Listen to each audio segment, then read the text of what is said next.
Kevin, I'll start off by saying, firstly, thank you very much for hosting us at your lovely offices here in Houston South Quarter.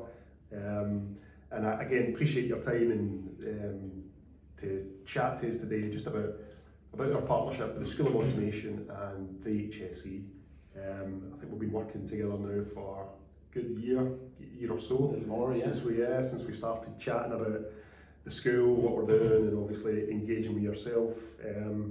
Probably start off by firstly just maybe a little bit of context about our chat today is around the School of Automation providing skilled resource, in process automation, but specifically RPA technology.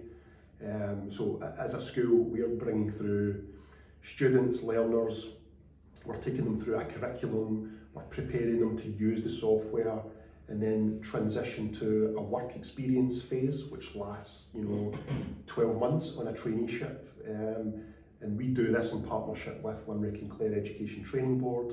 And we have all the mechanisms and partnerships in place, but for us, one vital part of that process is engaging with partners, just like yourself at the HSE, to offer our students who are learning, going through the process, the work experience opportunity, the chance to have real live projects and be part of teams and be able to build automation. So before we delve into that, can I maybe start by asking you, how did the HSE stumble across RPA, automation? How did that happen? And then I know you've been on a huge journey in terms of using it, particularly over COVID in the last couple of years. So where are the HSE at? How did you get introduced, and where are you at in sort of? Okay, thanks very much, and thanks very much for coming over to Dublin, Mark. Lovely to have you here. Yeah. We were introduced to RPA, I suppose, in and around 2019. The Department of Public Expenditure and Reform, which is a part of the Department of Finance here in Ireland, wanted to introduce RPA as a technology across various public sector organisations, and they contacted ourselves. Now, at the time, I was working within shared services in the HSE, and within shared services, those finance, HR type functions are ripe areas for automation. So the contact was made with us initially. So we looked at RPA, and we, over a period of time, we kicked off a couple of pilots. Yeah. But at that point, there had been an RPA framework, a procurement framework established by the Office of Government Procurement here. So it was quite easy for us to engage a partner to assist us with that pilot. So at the end of 2019, we had agreed to commence 2 pilots, one in HR and one in finance, in highly transactional areas. So about 2 weeks before Christmas 2019, we embarked on that, and they were sort of 8-10 week type projects. We were going to be finished around the end of February. So we did that, and they were successful, and literally 2 weeks later, we were in lockdown. There had been rumblings about COVID-19 in various parts of the world, and as we saw it spreading across the globe, we were racing to get these pilots done, not knowing the impact it was going to have on us. So we got those pilots completed at the end of February 2020, and as I say, we were in lockdown 2-3 weeks later. But one of the pilots that we had focused on was in that area of HR and in Garda vetting or police vetting. Where staff working with vulnerable adults or children have to be police vetted or Garda vetted. And that particular automation was able to speed up the updating of staff members' vetting status on their HR record, which was really important as it turned out, because at the start of the pandemic, we were in a race to get new staff onboarded into the organisation and get them into frontline posts. So that in itself helped with the pandemic response. But soon afterwards, we were pointed in the direction of the Health Protection Surveillance Centre here in Ireland, who provide a lot of data intelligence around infectious disease surveillance and so on. And we kicked off a significant piece of work with them around automation. and that, specifically related to the processing of positive COVID-19 cases. And worked with them right through that first phase of the pandemic, and are now still working with them, and have 8 automations in there. We've spread from just COVID-19 also now into influenza and RSV and so on, other infectious diseases. So we put huge numbers through those small set of automations, and we're just getting our breath back after the first wave or second wave of COVID, and then in May of 2021, the organisation HSE was hit with a criminal cyber attack, which essentially crippled the organisation. I remember you telling me about that. So that meant that our systems were down, and also the systems that the robots needed to interface with. And we recovered those systems. We got back running about 3 months after the cyber attack hit. But then we had a backlog of cases and data to process, and we found that the 3 or 4 month backlog, we were able to clear that inside 2 weeks. By pointing more robots. So we had upwards of 110, 150 robots. How many bots then have you got live? We're dealing with the case numbers we were dealing with. At the time it was in around 90 robots. 90 bots, right? Running constantly for 2 weeks. But chewed through a 4 month backlog. So for us, that really demonstrated the impact of automation on dealing with backlogs, but also then dealing with expected and unexpected surges in demand. And they're the 2 stories we continue to tell to the organisation around that. So we cleared that, and again dusted ourselves down, and then we were hit with the 4th wave of Omicron came around this time last year. So we again upped our robot fleet, and we were running up to 120 robots at the time to deal with that. Putting through incredible numbers in January and February just now. So it feels like it's steadily quieted down over the course of 2022, and we're now at a point where we feel now we're ready to start the journey. So having put through, we're closing in on we've completed over 5 million transactions, 5.5 million transactions. We're closing in before the end of the year. We'll have completed 600,000 hours of equivalent manual effort. But we feel now that we're just ready to start the journey and start going to tell them the story about automation to the organisation. But we're doing so from a position where we have this weight of evidence, positive evidence to show for our organisation. So that's been the journey to date. It's been a bit of a whirlwind over the last 3 years, but we've been fortunate in a way that we've been working in areas that have been important for the organisation, and directly working within the pandemic response. And also then we saw the power of the technology in dealing with large backlogs that have built up because of the cyber attack. You've just explained the journey you've been on. It's been, that sounds like a real tough couple of years, particularly with COVID, cyber attacks. You're saying you're just probably getting a chance now to just breathe. What I did want to say is part of all that, because that sounds, you said there's over 100 bots running, and the amount of things that have been processed. How important then, back to sort of the school of automation and how we sort of fit, how important then is it for yourself for skills and resource and talent, right? So I suppose you're on this journey. I think you've got bigger plans to scale, do other work. Like, how do you find talent and resource in this space? It's a challenge, but we established the RPA Centre of Excellence in September 2020, and set about and so that really assigned responsibility to the Centre of Excellence for rolling out and extending RPA across the rest of the organisation. The organisation is 120,000 people. Wow. There's plenty of scope for automation, and it was our responsibility to deliver that, but deliver it in a sustainable and controlled fashion. So one of the things we were keen on doing was developing self-sufficiency and not having to lean on external partners for indefinitely. So we got posts approved, and then we set about filling them. And the recruitment was mixed. It was difficult to attract people with the right skill sets into the public sector. So we do need to have a mechanism by which we have a pipeline of talent coming through.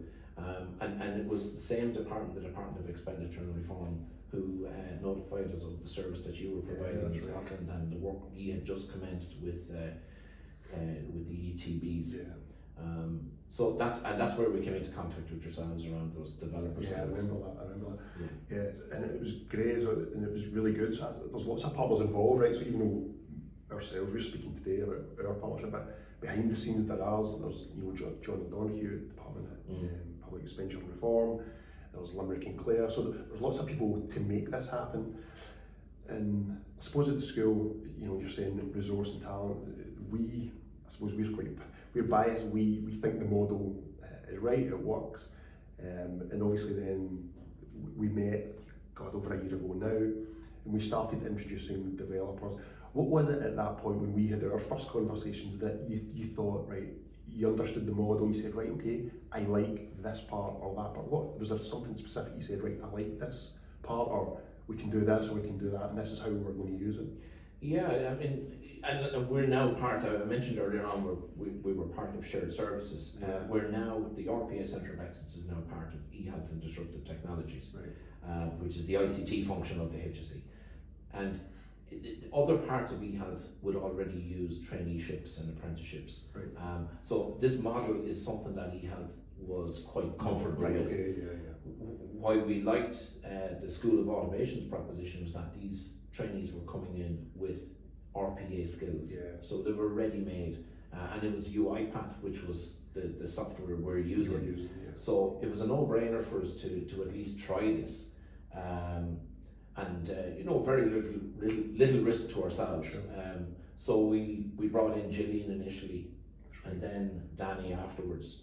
So the introduction of, obviously we'd engaged in the introduction with Danny and Gillian then. So I suppose one thing that we want to make sure that people know, like how easy it is to engage and onboard like Danny and Gillian from the school. What was that process like for you? And I understand different departments, different organisations have got different internal processes.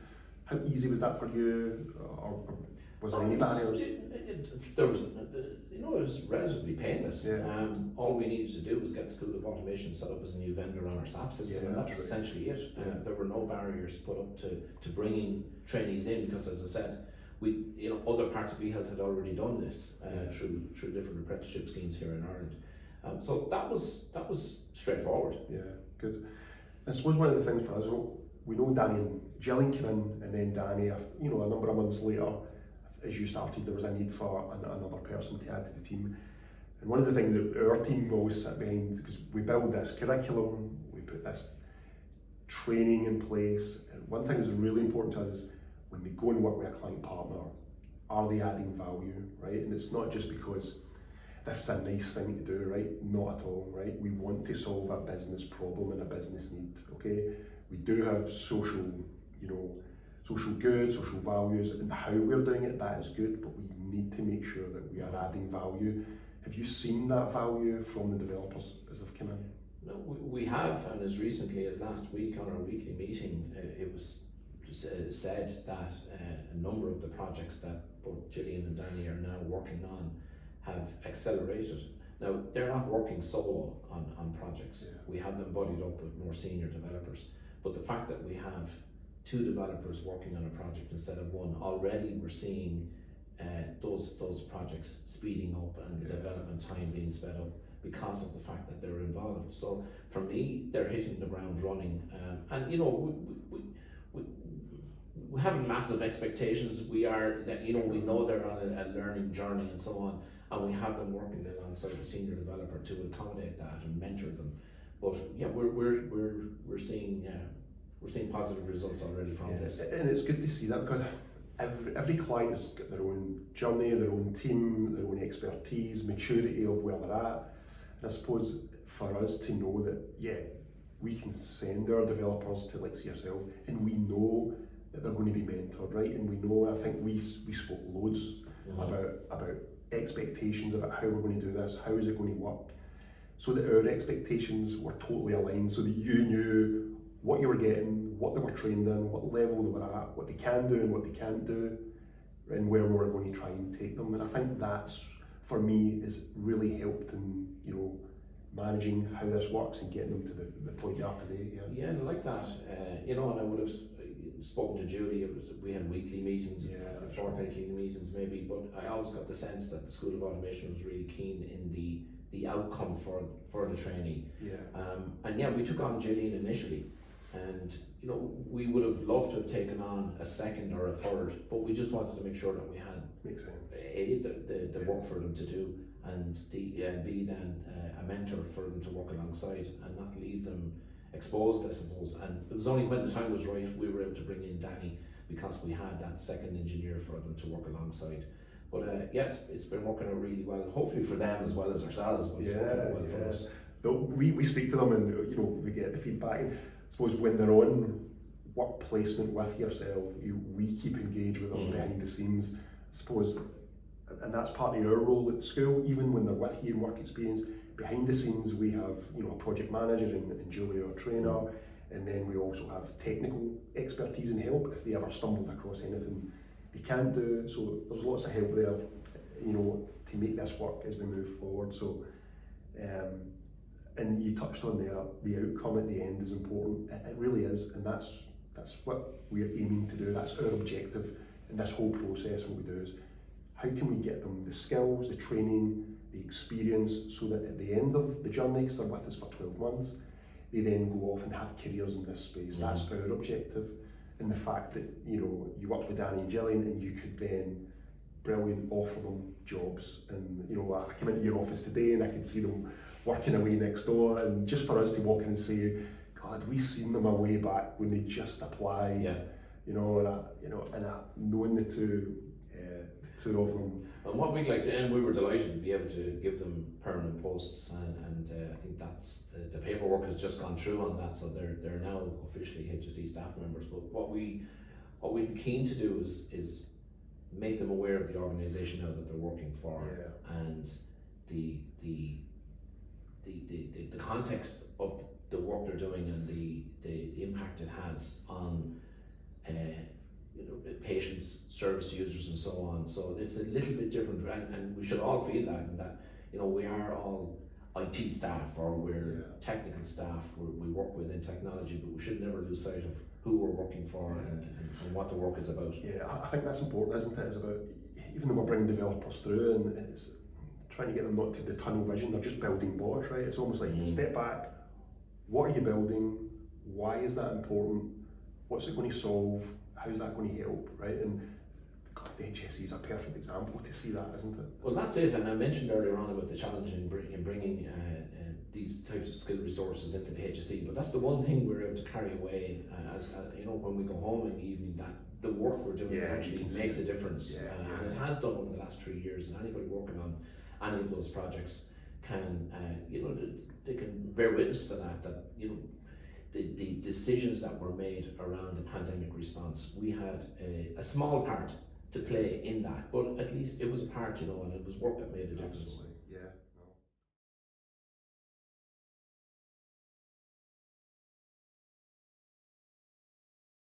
You involved in?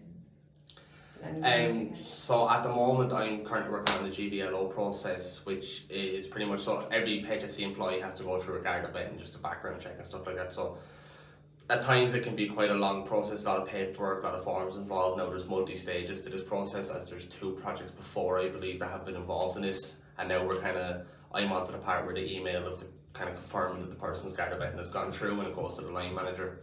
So it does make it a lot kind of more streamlined. It's along the kind of similar lines of what you're working on at the moment, for kind of making the hiring process a lot quicker. Yeah, so I'm working on at the moment convert to personnel process. So that's around onboarding new staff to the HSE. So that can be both clerical and medical staff.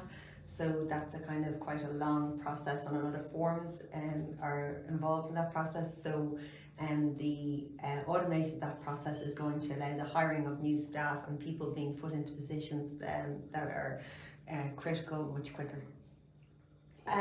No, definitely. If I'd been asked a year ago where I'd be this time next year, I wouldn't have imagined that I was here. When I started on the training course, I was at a point in my life where I'd taken quite an extensive career break, and COVID arrived, and at that point I just took an opportunity to do a training course. And at the time I sort of was just thinking about upskilling, developing new skills. After a 12-week training course, I had an opportunity to take on a year's traineeship, and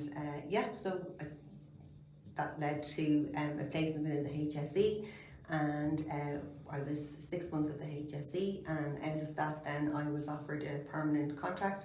So it's been a really positive journey for me and unexpected. For me, Jesus God no. When I originally applied for this course, I was like, oh jeez, robotic process automation. It was kind of this mechanical robotics, definitely construction of mechanical parts and stuff. This is going to be interesting. I got a big shock on the first week. But like for me, I was always tech savvy, but never from a kind of a programming standpoint. Like I'd always liked me technology, different types, like computers, game consoles, all that kind of like. But was very interesting as I went on. Like the idea of being a civil servant was impossible to me. Like working for like a government sector, especially like from my hometown. Like there's not many people from my estate that would have done stuff like this other than me and one other of my friends. So it is like it's very interesting to kind of see the approach with the HSE to how they kind of go on with things, and like the idea of what the projects do for like the overall HSE system. So no, definitely never seen myself here. You want to go first or yeah, first? Many crazy ways for myself.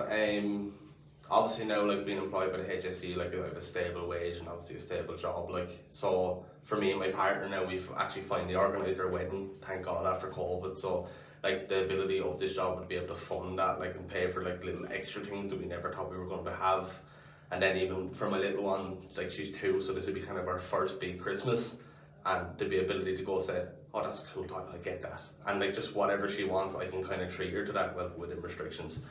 But overall, like even the ability, like I got myself a new car, there's loads of stuff kind of even at home, obviously with like rent prices being crazy, but it is like the stability of the job is comfortable, like knowing that I'm going to be here, like even everyone that works here, like it's fantastic, like they're so welcome and they're so kind. I'm sure you probably agree with that as well. Yeah, absolutely. I guess for me, having been on quite an extensive career break, it was quite an adjustment to come back into a working environment. But it's been a really positive experience. I think the flexibility within our working environments. We were in the office maybe a day or two at the moment, and then we're working from home. So I think also just to be involved in such a big institution like the HSE and see how our work is having such a positive impact, particularly around COVID reporting, all that over the last couple of years, and how it affects all of our lives. So it's been a really positive experience.